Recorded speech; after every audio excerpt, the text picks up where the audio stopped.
ಒಟ್ಟಿನಲ್ಲಿ ಗುಡ್ಡ ಕುಸಿತ ವಿಚಾರಕ್ಕೆ ಸಂಬಂಧಪಟ್ಟಂತೆ ತನಿಖೆಯನ್ನ ನಡೆಸಿ ವರದಿ ಸಲ್ಲಿಕೆಗೆ ಈಗ ಕೋರ್ಟ್ ಆದೇಶವನ್ನ ಕೊಟ್ಟಿದೆ. ಅಂಕೋಲಾ ಜೆಎಂಎಫ್ಸಿ ನ್ಯಾಯಾಲಯ ಸೂಚನೆ ಕೊಟ್ಟಿರುವಂತದ್ದು. ಪ್ರಣವಾನಂದ ಶ್ರೀಗಳ ಖಾಸಗಿ ದೂರಿನ ಅನ್ವಯ ಅರ್ಜಿ ವಿಚಾರಣೆ ನಡೆಸಲಾಗಿದೆ. ವಿಚಾರಣೆಯನ್ನ ಸೆಪ್ಟೆಂಬರ್ 13ಕ್ಕೆ ಈಗ ಕೋರ್ಟ್ ಮುಂದೂಡಿದೆ. ದುರಂತಕ್ಕೆ ಕಾರಣ ಆದವರ ವಿರುದ್ಧ ಎಫ್ಐಆರ್ ದಾಖಲಿಸಿ ತನಿಖೆ ನಡೆಸುವುದು ಅನಿವಾರ್ಯ ಅಂತ ಸ್ವತಃ ಜೆಎಂಎಫ್ಸಿ ಕೋರ್ಟ್ಗೆ ಹೇಳಿರುವಂತದ್ದು. ನೋಡಿ, ಈ ದುರಂತದಲ್ಲಿ ಏನು ಆಯ್ತು ಅಂತ ನಮಗೆ ಗೊತ್ತಿದೆ. ಸಾಕಷ್ಟು ಸಾವು ನೋವು ಸಂಭವಿಸಿದೆ. ಇನ್ನೂ ಕೂಡ ಅರ್ಜುನ್ ಸಿಕ್ಕೇ ಇಲ್ಲ. ಇವತ್ತು ಕೂಡ ಶೋಧ ಕಾರ್ಯ ನಡೆಸುವಂತ ನಿಟ್ಟಿನಲ್ಲಿ ಆ ಕಾರ್ಯಾಚರಣೆ ಕೂಡ ನಡೀತಾ ಇದೆ. ಜೊತೆಗೆ ಈಗ ಇದಕ್ಕೆ ಕಾರಣ ಏನು, ಕಾರಣ ಅಂತ ಗೊತ್ತಾಗ್ಬೇಕಲ್ವಾ? ಅವೈಜ್ಞಾನಿಕ ಕಾಮಗಾರಿನೇ ಕಾರಣನ ಅಥವಾ ಆ ಬಗ್ಗೆ ವಿಚಾರಣೆ ಕೂಡ ನಡೆಸಲಾಗ್ತಾ ಇದೆ. ಟೋಟಲ್ IRB 8 ನಿರ್ದೇಶಕರ ವಿರುದ್ಧ ಎಫ್ಐಆರ್ ಸಾಧ್ಯತೆ ಇದೆ. ರಸ್ತೆ ನಿರ್ಮಾಣದ ಗುತ್ತಿಗೆ ಪಡೆದವ IRB ಅಧಿಕಾರಿಗಳಿಗೀಗ ಡವಡವ ಶುರುವಾಗಿದೆ. NHAI ಹಾಗೆ IRB ಅಧಿಕಾರಿಗಳ ವಿರುದ್ಧ ಈಗ ದೂರು ದಾಖಲಾಗುವಂತ ಎಲ್ಲ ಸಾಧ್ಯತೆ ಇರುವಂತದ್ದು. ಈಗ ಗುತ್ತಿಗೆ ಪಡೆದಿರುವಂತ IRB ಅಧಿಕಾರಿಗಳಿಗೀಗ ಎದೆಯಲ್ಲಿ ಡವಡವ ಶುರುವಾಗಿದೆ. ಈ ಬಗ್ಗೆ ಹೆಚ್ಚಿನ ಡೀಟೇಲ್ಸ್ ಅನ್ನ ಕೊಡ್ತಾರೆ ನಮ್ಮ ಪ್ರತಿನಿಧಿ ಶೇಷಗಿರಿ ಮುಂಡಳ್ಳಿ. ಫೋನ್ ಸಂಪರ್ಕದಲ್ಲಿ ಜಾಯ್ನ್ ಆಗಿದ್ದಾರೆ. ಶೇಷಗಿರಿ, ಇವತ್ತು ಅರ್ಜುನ್ ಅವರನ್ನ ಹುಡುಕುವಂತ ಸಲುವಾಗಿ ಇವತ್ತು ಶೋಧ ಕಾರ್ಯವನ್ನ ನಡೆಸಲಾಗ್ತಾ ಇದೆ. ಜೊತೆಗೆ ಈಗ IRB ಅಧಿಕಾರಿಗಳ ವಿರುದ್ಧವೇ ಈಗ ತನಿಖೆಗೆ ಆದೇಶವನ್ನ ಕೊಟ್ಟಿರುವಂತದ್ದು ಅವೈಜ್ಞಾನಿಕ ಕಾಮಗಾರಿ ಅಂತ.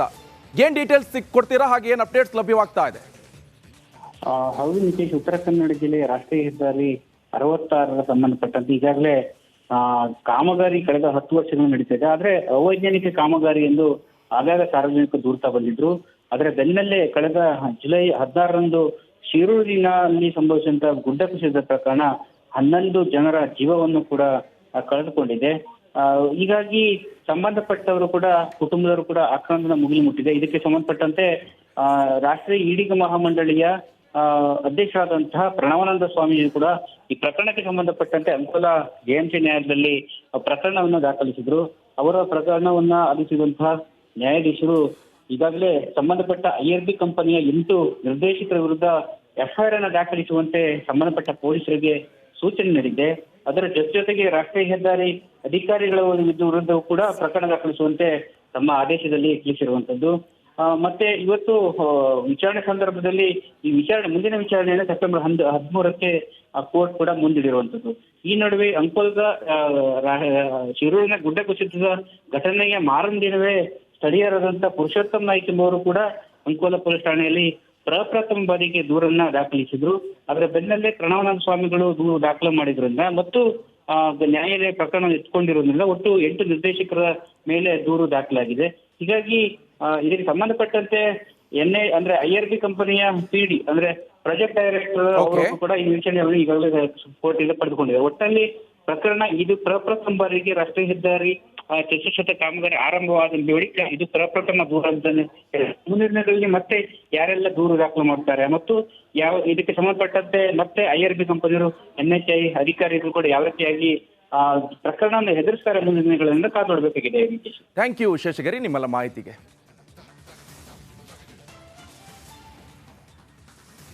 ಇನ್ನು ಭೋವಿ ಅಭಿವೃದ್ಧಿ ನಿಗಮದ ಮೇಲೆ CID ಅಧಿಕಾರಿಗಳು ದಾಳಿಯನ್ನು ನಡೆಸಿದ್ದಾರೆ. ಸಂಜೆ 6 ಗಂಟೆ ಸುಮಾರಿಗೆ ಈ ದಾಳಿ ನಡೆದಿರುವಂತದ್ದು. ಈಗ CID ಅಧಿಕಾರಿಗಳು ದಾಳಿಯನ್ನು ನಡೆಸಿದ್ದಾರೆ ಭೋವಿ ಅಭಿವೃದ್ಧಿ ನಿಗಮದ ಮೇಲೆ. ಸಂಜೆ 6ರ ಸುಮಾರಿಗೆ ಈ ದಾಳಿ ನಡೆಸಿರುವಂತದ್ದು. CID ಅಧಿಕಾರಿಗಳು ಭೋವಿ ಅಭಿವೃದ್ಧಿ ನಿಗಮದಲ್ಲಿ ಕೋಟ್ಯಾಂತರ ರೂಪಾಯಿ ಅವ್ಯವಹಾರ ಆರೋಪದಲ್ಲಿ ಕಂಡು ಬಂದಿರುವಂತದ್ದು. ವಿಶ್ವೇಶ್ವರಯ್ಯ ಟವರ್ನಲ್ಲಿನ ಭೋವಿ ನಿಗಮದ ಕಚೇರಿ ಮೇಲೆ ED ಅಧಿಕಾರಿಗಳು ರೇಡ್ ಮಾಡಿದ್ದಾರೆ. ದಾಳಿ ನಡೆಸಿ ಕೆಲ ಮಹತ್ವದ ಕಡತಗಳನ್ನ ವಶಕ್ಕೆ ಪಡೆದಿದ್ದಾರೆ CID ಅಧಿಕಾರಿಗಳು. ಸತತ 3.5 ಗಂಟೆ ಈ ದಾಖಲೆಗಳನ್ನ ಪರಿಶೀಲನೆ ನಡೆಸಿದ್ದಾರೆ. ಅದಾದ ಮೇಲೆ CID ತಂಡ ತೆರಳಿದೆ. ನೋಡಿ, ಒಂದು ವಾಲ್ಮೀಕಿ ನಿಗಮ ನೋಡಿದ್ವಿ, ಸಚಿವರು ಇದರಲ್ಲಿ ಇನ್ವಾಲ್ವ್ ಆಗಿದ್ದಾರೆ ಅಂತ. ಸೊ ಈಗ ಅವರೀಗ ಪರಪ್ಪನ ಅಗ್ರಹಾರದಲ್ಲಿದ್ದಾರೆ. ಜೊತೆಗೆ ಈ ಅಭಿವೃದ್ಧಿ ಮಾಡುವಂತ ಈ ನಿಗಮಗಳು ಅಧಿಕಾರಿಗಳ ಅಭಿವೃದ್ಧಿ ಆಗ್ತಾರೆ, ಸಚಿವರ ಅಭಿವೃದ್ಧಿ ಆಗ್ತಾರೆ, ಶಾಸಕರ ಅಭಿವೃದ್ಧಿ ಆಗ್ತಾರೆ. ಹಾಗಾದ್ರೆ ಆ ಅಭಿವೃದ್ಧಿ ಮಾಡ್ಬೇಕಂತ ಒಂದು ಸಮುದಾಯಕ್ಕೆ ಯಾರು ಅವರು ಬಡವರಾಗಿ ಇರ್ತಾರೆ, ಯಾವಾಗ ಅಭಿವೃದ್ಧಿ ಆಗ್ತಾರೆ ಅನ್ನುವಂಥ ಪ್ರಶ್ನೆ ಕೂಡ. ಇನ್ನೊಂದು ಕೂಡ ಈಗ ಲಭ್ಯವಾಗ್ತಾ ಇರುವಂಥದ್ದು ಮಹತ್ವದ ಉದ್ಯಮಿಗಳಿಗೆ ಸಾಲ ನೀಡುವಂತ ಯೋಜನೆಯಲ್ಲಿ ನಡೆದಿರುವಂತಹ ಅವ್ಯವಹಾರ ಅಂತ ಇದು. 2021 ಹಾಗೆ 22ನೇ ಸಾಲಿನಲ್ಲಿ ಭೋವಿ ಅಭಿವೃದ್ಧಿ ನಿಗಮದ ಮೇಲೆ ಆರೋಪ ಕೇಳಿ ಬಂದಿತ್ತು. ಲಕ್ಷಾಂತರ ರೂಪಾಯಿ ಸಾಲ ಕೊಡಿಸೋದಾಗಿ ಸಾರ್ವಜನಿಕ ದಾಖಲೆಗಳ ದುರ್ಬಳಕೆ ಮಾಡಿಕೊಂಡಿದ್ದಾರೆ. 10 ಕೋಟಿಗೆ ಹೆಚ್ಚು ಹಣವನ್ನ ಅಕ್ರಮ ವರ್ಗಾವಣೆ ಆರೋಪ ಇಲ್ಲಿ ಕೇಳಿ ಬರ್ತಾ ಇರುವಂತದ್ದು. ಅಕ್ರಮ ವರ್ಗಾವಣೆಯ ಪ್ರಕರಣ ಮುಚ್ಚಿ ಹಾಕಲು ಕಡತವನ್ನೇ ಕದ್ದೊಯ್ದಿದ್ದಾರೆ. ಅಬ್ಬಬ್ಬಾ, ಕಡತವನ್ನ ಕದ್ದೊಯ್ದ ಸುಬ್ಬಪ್ಪ ಕಡತಗಳನ್ನೇ ಕದ್ಕೊಂಡು ಹೋಗಿದ್ದಾರೆ. ಇನ್ ಕೇಸ್ ಏನಾದ್ರೂ ಕಡತಗಳಿದ್ರೆ ಸಿಕ್ಕಾಕೊಂತಾರಲ್ಲ, ಕಡತಗಳನ್ನೇ ಸುಬ್ಬಪ್ಪ ಕದ್ಕೊಂಡು ಹೋಗಿದ್ದಾನಂತ ಹೇಳಿದ್ರೆ ಅಲ್ಲಿ ಅವ್ಯವಹಾರ ಆಗಿರುವಂತದ್ದು 100% ಕನ್ಫರ್ಮ್ ಆಗ್ತಾ ಇದೆ.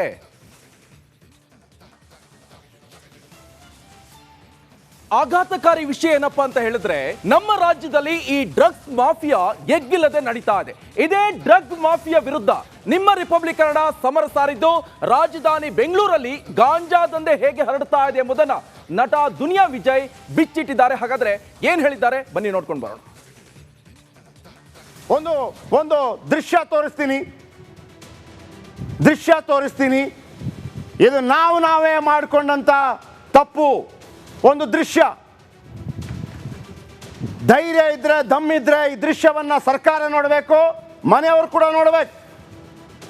ಈ ದೃಶ್ಯ ನೋಡಿ. ಇದೇನ್ ನೀವು ಇವ್ರ ಕೈ ನೋಡ್ತಾ ಇದ್ದೀರಾ, ಈ ಕೈಯಲ್ಲಿ ಏನಾಗಿದೆ ಅಂದ್ರೆ ಈ ಡ್ರಗ್ಸ್ ತಗೊಳ್ಳೋದ್ರಿಂದ ಈ ಇಂಜೆಕ್ಷನ್ಸ್ ಸಿರಿಂಜ್ಗಳನ್ನ ತಗೊಂಡ್ತಾರೆ ಗೊತ್ತಾ. ಮೆಡಿಕಲ್ ಅಲ್ಲಿ ಹೋಗಿ ಒಂದು ಟ್ಯಾಬ್ಲೆಟ್ ನ ತಗೊಂಡು ಅದನ್ನ ಬಿಸಿ ಮಾಡಿ ಅದನ್ನ ಒಂದು ಸಿರಿಂಜ್ ಆಗಿ ಮಾಡಿ ಅದನ್ನ ತಗೊಂತಾರೆ. ಆ ನರದಲ್ಲಿ ಹೋಗೋ ಜಾಗದಲ್ಲಿ ಪಕ್ಕದಲ್ಲಿ ಮಾಂಸಕ್ಕೆ ಹೋಗಿ ನೋಡಿ ಇಷ್ಟೆಲ್ಲ ಎಫೆಡ್ ಆಗಿದೆ. ಮಾಂಸ ಎಲ್ಲ ಹೋಗಿ ಅಲ್ಲಿ ಒಳಗೆ ಮೂಳೆ ಕಾಣಿಸ್ತಾ ಇದೆ. ತಾವೆಲ್ಲ ನೋಡ್ಬೇಕು. ಮೆಡಿಕಲ್ಗಳಲ್ಲಿ ಯಾವ ರೀತಿ ಮಾರಾಟ ಮಾಡ್ತಾರೆ ಇದ್ರ ಬಗ್ಗೆ ಹೇಳ್ತೀನಿ. ಅದಾದ ನಂತರ ದುನಿಯಾ ವಿಜಯ್ ಕೆಲವು ಅತ್ಯದ್ಭುತವಾದಂತ ಸ್ಟಿಂಗ್ ಮಾಡಿದ್ದಾರೆ. ಇದು ರಿಪಬ್ಲಿಕ್ ಕನ್ನಡದಲ್ಲಿ ಮಾತ್ರ. पापा क्या कर रहे हैं? पापा मेरा सिविल इंजीनियर है। एक बात बोलो, आपने जो कौन सा सब्सटेंस यूज कर रहा था? मेडिसिन लिया इधर आके। कौन सा मेडिसिन? टाइडल। ओके, टाइडल कितना ले रहा था? मैं 1 day में 2। ओके, टाइडल किधर से ले रहा था? वो कितना देता था आपने टाइडल को? एक टेबलेट का 140। 140। अगर ज्यादा हो गया तो कितना देता था? कौन बेच रहा था? 1400। वो नहीं मालूम मुझे। HIV इन्फेक्टेड हो? कौन मैं? हाँ। कैसे हुआ वो? इंजेक्शन ले लेके 3 years से कंटिन्यू इंजेक्शन ले रही थी ना, इसलिए। वो जो एक ही नीडल में डाल रहा था? एक ही नीडल को उधर ज्यादा नीडल नहीं मिलता है उधर, डॉक्टर देने के लिए नहीं मानते उधर। तो एक ही नीडल को हम लोग 1 day यूज करते थे। वैसे हो के HIV हो गया। कैसा HIV? मतलब कुछ, आई एम सॉरी बेटी, कोई रिलेशनशिप में था कि वो वैसा हो गया इन्फेक्शन? फिजिकल का वजह से नहीं हुआ, वो इंजेक्शन का वजह से। मैं ये सब पूछ रहा हूँ कि एक ही निडल में आप ही ले रहे से कैसा वो HIV इन्फेक्ट हो जाता है? क्योंकि 2-3 ब्लड लेके डालते हैं ना, उसे क्लीन से वॉश नहीं करने से भी वो सारा होता है। एंड 1 ही निडल को बार बार यूज करने से HIV आने का जल्दी होता है। अच्छा, आपको कैसा पता चला कि आप HIV हो? इधर आने के बाद चेक। ನಾವೆಲ್ಲ ಏನು ಅಂದ್ಕೊಂಡಿದ್ದೀವಿ, HIV ಸೆಕ್ಷುವಲ್ ಡಿಸೀಸ್ ಅಂತ ಅಂದ್ಕೊಂಡಿದ್ದೀವಿ. ಬಟ್ ಹಂಗಲ್ಲ. ಒಂದೇ ಸಿರಿಂಜ್ಗಳನ್ನು ಪದೇ ಡ್ರಗ್ಸ್ಗೆ ಬಳಸುವಂಥ ಸಿರಿಂಜನ್ನು ಪದೇ ಬಳಸುವ ಕಾರಣಕ್ಕೂ ಕೂಡ ಬರ್ತಾ ಇದೆ. ನಾನೀಗ ನೇರ ಸಂಪರ್ಕದಲ್ಲಿದ್ದಾರೆ ದುನಿಯಾ ವಿಜಯ್. ಹೆಂಗೆ ಇದೆಲ್ಲ ನಿಜವಾಗ್ಲೂ ಕೇವಲ ಸ್ಲಮ್ ಏರಿಯಾಗಳಲ್ಲಿ ಮಾತ್ರ ಆಗತ್ತಾ? ಎಲ್ಲ ಕಡೆ ಆಗತ್ತಾ? ನೀವು ಬೇರೆ ಕಡೆ ಹೋಗಿರ್ತೀರಿ, ಏನು ಹೇಳಕ್ಕೆ ಬಯಸ್ತೀರಿ ರಾಜ್ಯದ ಜನರಿಗೆ ವಿಜಯ್? ತುಂಬ ಥ್ಯಾಂಕ್ಸ್ ಶೆಟ್ರಿ, ನಾನು ಕರೆದಿದ್ದಕ್ಕೆ.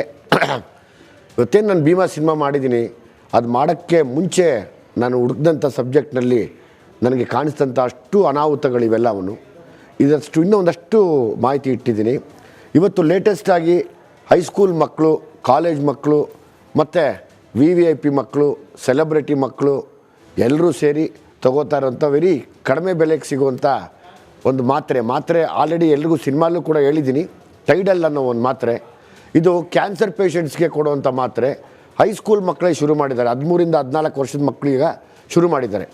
ಈಗೇನು ತಾವು ಆ ಕೈನ ನೋಡಿದ್ರಿ, ಅದು ಆಲ್ಮೋಸ್ಟ್ ಕೊಳ್ತೋಗಿರೋ ಕೈ ಅದು. ಇದರ ಜೊತೆಗೆ ಇವತ್ತು HIV ಜಾಸ್ತಿ ಆಗಿದೆ ಈ ಮಾತ್ರೆಯಿಂದ.